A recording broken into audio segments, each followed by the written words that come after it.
Dinas Pemberdayaan Masyarakat dan Desa, DPMD, telah melaksanakan serah terima jabatan antara pejabat lama PLT, Kepala Dinas PMD Danel dengan pejabat baru Kepala Dinas PMD Linda Kristiane.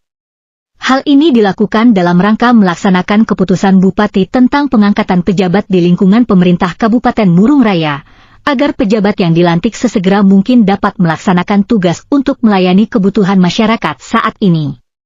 Serah terima jabatan ini diawali dengan pembacaan berita acara dan dilanjutkan dengan penandatanganan naskah berita acara yang disaksikan oleh Asisten 3 Setda Murung Raya dan lainnya, Kamis, 23 Februari 2023. Dalam kesempatan yang baik ini, pejabat lama PLT, Kadis PMD Danel sangat berterima kasih kepada rekan kerjanya selama menjabat selama 6 bulan lebih sebagai PLT, Kadis PMD.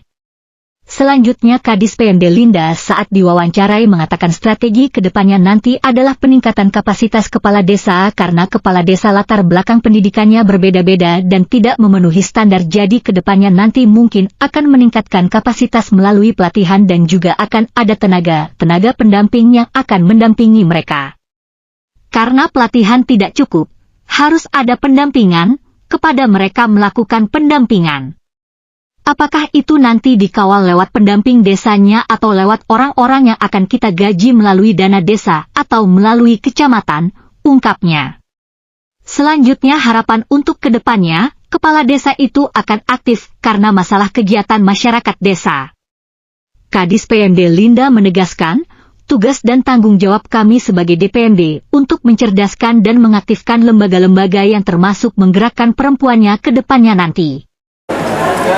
Bagaimana strategi seringnya terjadi beda persepsi di perangkat desa untuk penggunaan adi maupun didi, sehingga mereka ini bisa konflik sampai ke pihak yuridis. Nah, untuk mengurai ini ke depannya strategi dari Ibu Kadis yang baru gimana? Ya, makasih. Jadi strategi saya ke depan nanti adalah peningkatan kapasitas kepala-kepala desa. Karena kepala-kepala desa kita ini kan latar belakang pendidikannya berbeda-beda dan tidak memenuhi standar. Betul. Jadi ke depannya nanti mungkin akan kita lakukan peningkatan kapasitas melalui pelatihan dan juga mungkin akan ada tenaga-tenaga pendamping yang akan mendampingi mereka. Karena pelatihan tidak cukup saja, harus ada pendampingan kepada mereka. Karena kembali lagi ke SDM mereka. Jadi itu nanti kita akan melakukan pendampingan, apakah itu nanti dikawal lewat pendamping desanya atau lewat orang-orang yang akan kita gaji melalui dana desa atau melalui kecamatan ke depannya nanti. Skill ya Bu ya? Iya, betul sekali dalam sisi accountingnya. Ya. Karena mereka yang kelemahan mereka itu menyusun perencanaan dan mereka tidak tahu apa yang akan kami buat di desa seperti itu. Dan itu bukan salah mereka. Jadi bagaimana Dinas Pemberdayaan Masyarakat Desa nanti mencerdaskan kepala-kepala desanya melalui pendampingan ke depannya nanti. Ya. Izin Bu, harapan Ibu untuk ke depannya gimana Bu? Harapannya ke depannya nanti kepala desa, lembaga-lembaga desa itu akan aktif karena masalah kesejahteraan masyarakat desa ini tergantung siapa yang memimpin desa-desanya. Nah, kalau kepala desanya ini tidak cerdas, tidak tahu apa yang menjadi masalah di desanya, itu sampai kapanpun masyarakat desa tidak akan bisa sejahtera karena mereka menjadi ujung tombak. Nah, bagaimana kita menciptakan ujung tombak ini, ujung tombak yang benar-benar memang memahami permasalahan di desanya. Nah, seperti itu. Jadi itu tugas dan tanggung jawab kami sebagai Dinas PMD untuk mencerdaskan kepala desanya, mengaktifkan lembaga-lembaga desanya termasuk menggerakkan pemberdayaan perempuannya ke depannya nanti. Nah, itu yang ke depannya nanti yang memang cukup berat, tetapi bagi kita perlahan-lahan kita mendaki permasalahan yang berat ini.